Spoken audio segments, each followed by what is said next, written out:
Vamos a hablar de cardiopatías y de sexualidad, es decir, la trascendencia que las cardiopatías pueden tener sobre la vida sexual y a su vez la trascendencia que la sexualidad también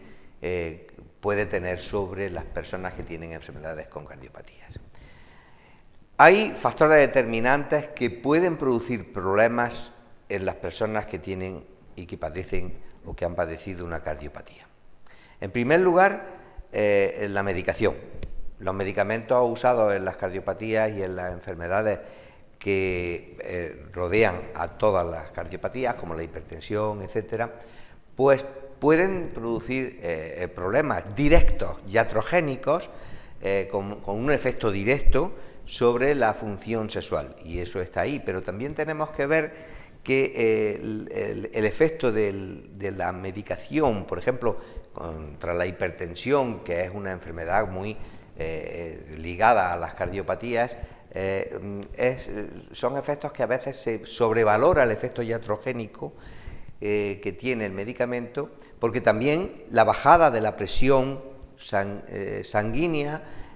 puede hacer que esa resistencia que se estaba venciendo en los vasos sanguíneos, por ejemplo, del pene, ¿no? Y también de la vagina, pero sobre todo del pene, que es como un mecanismo mucho más complicado, pues esa presión alta, que en principio podía existir y que podía vencer la resistencia que ya los vasos sanguíneos alterados por la arteriosclerosis ofrecían, al mero hecho de bajar la tensión, otra cosa que por otro lado es total y absolutamente necesaria, pues van a producirse problemas claros de que esa perfusión sanguínea baje también, porque ya no se vence con tanta facilidad la resistencia de esos vasos sanguíneos para poder llenar los cuerpos cavernosos del pene de sangre, por ejemplo, ¿no? Bien, aparte de las medicaciones, luego están las alteraciones por infarto que se producen porque la zona necrosada y otra serie de elementos pueden producir cambios en los neurotransmisores, y los neurotransmisores son muy importantes en la transmisión de la respuesta sexual, sobre todo toda la cadena neurológica que es necesaria que no se rompa en ninguna parte de la cadena de la respuesta sexual. Por otro lado, también es importante el descenso fisiológico que se puede producir, por ejemplo, en las estancias prolongadas en la cama que suelen tener, sobre todo al comienzo, las personas en la UCI y luego a nivel hospitalario, que eso se ha ido reduciendo con el tiempo, pero que está ahí y que ese descenso fisiológico puede ser también causa de problemas sexuales. Qué duda cabe que lo que más tenemos que tener en cuenta son los factores emocionales y psicológicos, los miedos, la depresión posinfarto, que es bastante frecuente, y por supuesto el miedo directo a una muerte coital, como dicen algunos, muertes durante las relaciones sexuales o durante el coito. Por otro lado, la falta de información por parte del médico o de los médicos responsables también es muy frecuente, pues posiblemente porque los propios médicos no tengan la formación suficiente o no estén capacitados para poder trasladar esa información, pero también por otro lado por otra serie de prejuicios y demás, o por olvido, simplemente porque la sexualidad en las enfermedades, en todas las enfermedades crónicas y en las cardiopatías también suele ser también la gran olvidada. Y por otro lado, la aparición de síntomas durante la relación sexual, que pueden ser síntomas subjetivos o síntomas reales que provienen precisamente de la propia cardiopatía. Y esto puede producir también, lógicamente, más miedo, más factores emocionales en contra, y por tanto todo contribuye a que las personas que tienen problemas de cardiopatías pues tengan una prevalencia de disfunciones sexuales importantes, tanto el hombre como la mujer. Tenemos, por tanto, que abordar en las personas con cardiopatías el consejo sexológico. Esto es total y absolutamente necesario. Lo primero que tenemos que ver son los cambios cardiovasculares que se producen durante la respuesta sexual. Fundamentalmente yo diría que son dos importantes que tenemos que tener en cuenta. Primero, que la frecuencia del pulso durante el coito puede alcanzar hasta 150 pulsaciones por minuto en situaciones de una persona que tiene una fisiología normal, sin alteraciones cardiovasculares. Y también la presión sistólica puede alcanzar valores que van aumentando durante la respuesta sexual, pero que durante el orgasmo pueden llegar hasta 180 miligramos de mercurio. Esto, lógicamente, supone que tenemos que tener en cuenta esto, y por eso en el consejo sexológico que se ha venido dando a los cardiópatas de forma clásica, pues hay dos autores, Hellerstein y Friedman, que dijeron que los gastos energéticos en el coito eran igual a los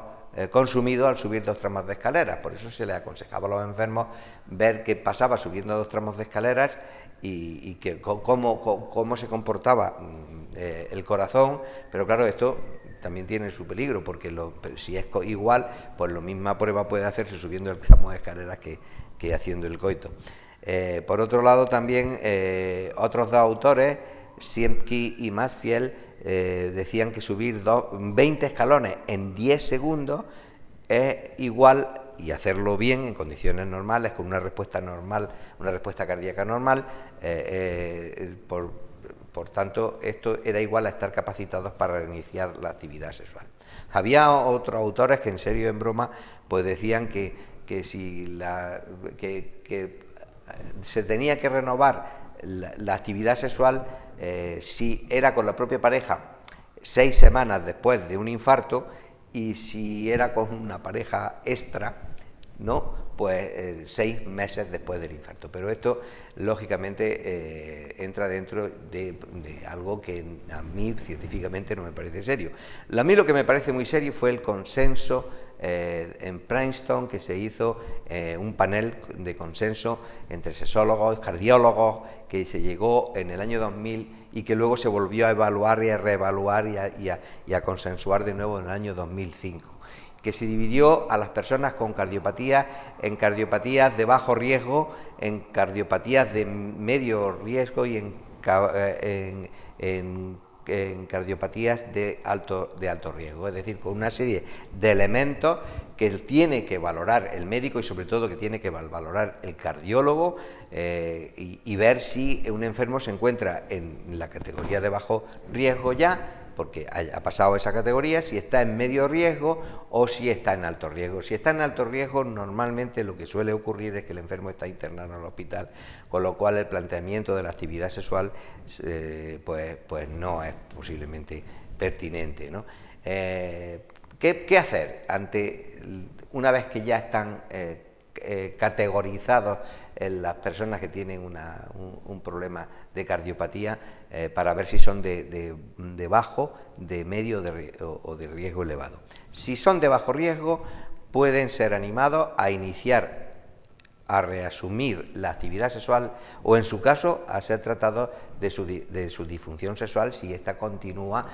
a pesar de que ya han pasado los problemas de la enfermedad, porque esto ocurre por las medicaciones, por los miedos, como hemos dicho, y entonces podemos iniciar el tratamiento de la disfunción sexual y podemos aconsejar que se reactive y se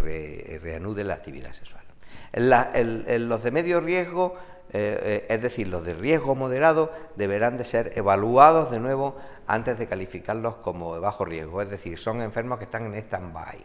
y se les puede a lo mejor aconsejar pues que empiecen unas relaciones, pero no coitales, sino de otro tipo, más de piel, más tranquilas,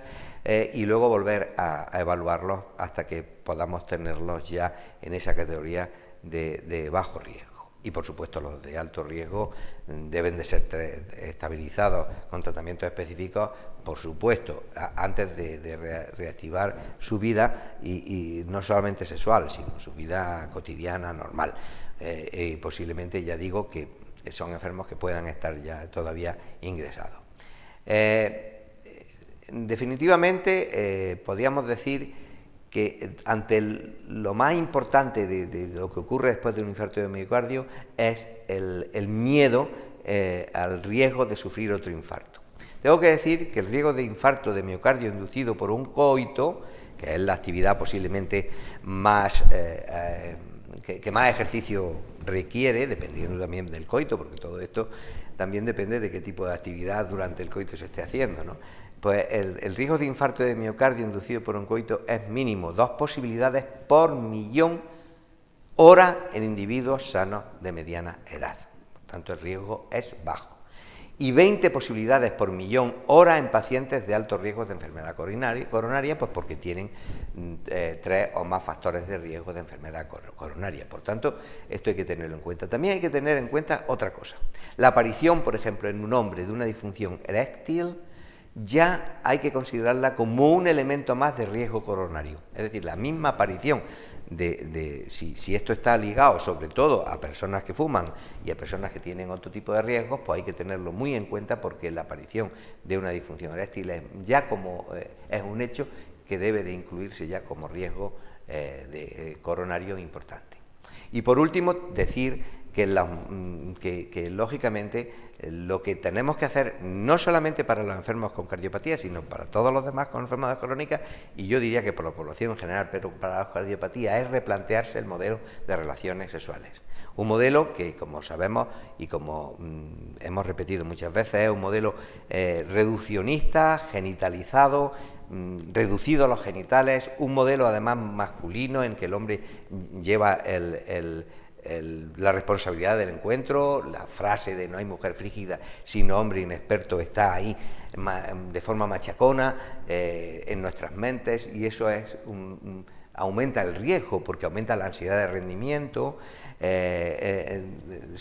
Esto lleva, por supuesto, a una serie de obligaciones que hay que cumplir, y por tanto una sexualidad productivista, que hay que producir placer. En la mujer, el hombre tiene la obligación de producir placer, de tener erecciones y de aguantar esas erecciones sin eyacular un tiempo, y la mujer además tiene que llegar al orgasmo para que todo el círculo de obligaciones se cierre, y por tanto esto produce una ansiedad de rendimiento, y por tanto muchas veces fracaso, miedo al fracaso, más ansiedad de rendimiento, y esto lógicamente produce disfunciones sexuales y produce problemas también en las personas con cardiopatías. Y por último, pues lógicamente tenemos que intentar que las personas con enfermedades crónicas no sean marginadas por un modelo estético dominante y por una serie de modelos marginadores como que hacen que a las personas que han tenido un infarto, pues todo el mundo le diga que tengan mucho cuidado, que tal, pero hacer relaciones sexuales y retomar la actividad sexual es importante. Y yo diría que una sexualidad activa no solamente es importante, sino que aumenta la capacidad y las capacidades de las personas que tienen enfermedades crónicas y de las personas que tienen una cardiopatía, aumentan la autoestima, y esto es muy importante para la rehabilitación cardíaca, y le da mucha más calidad de vida. Esto es, como sabemos,